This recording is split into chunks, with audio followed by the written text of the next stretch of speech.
Chauncy the cat was adopted when he was just a kitten by the Barksly family. They were a blue-blooded family of purebred poodles who admired the beauty and purity of Chauncy's white coat. Mr. and Mrs. Barksly raised Chauncy as their own, giving him the finest education and teaching him the ways of the upper class.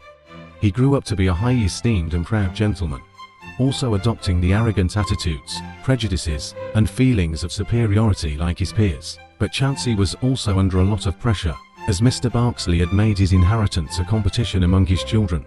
Edgar and Lucinda Barksly never accepted Chauncy as part of their family, and felt he didn't deserve their inheritance.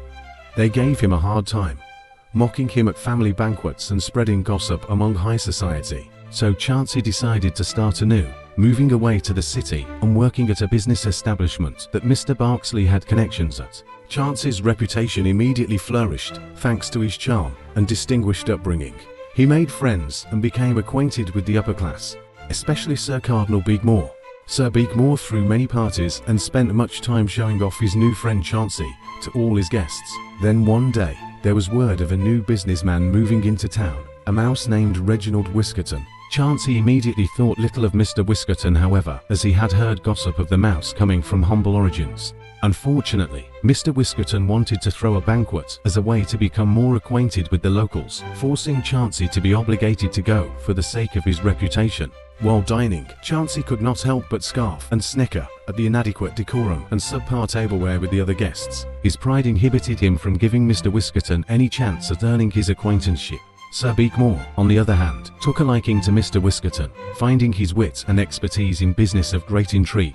He invited Chauncy to play cards with them after dinner, which Chauncy reluctantly accepted. Things became quite tense for Chauncy during the game, as Mr. Whiskerton proved himself to be quite a challenging opponent. To make matters worse, Sir Beagmore was highly amused by their battle of strategy, eager to see which of his new friends could outwit the other. As Chauncy eyed his cards anxiously, trying to play it cool in front of Sir Beagmore, Mr. Whiskerton accidentally burnt his finger trying to light his cigar. The smell of singed flesh immediately hit Chauncy's nose, sending an almost primal wave of instincts through him.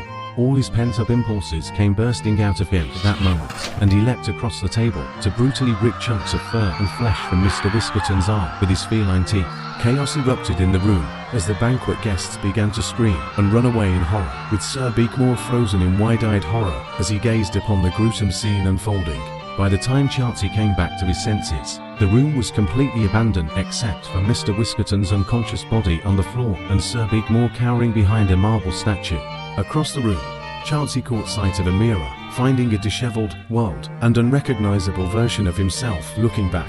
It was in that moment that he realized he had lost everything, and his place in high society was no more.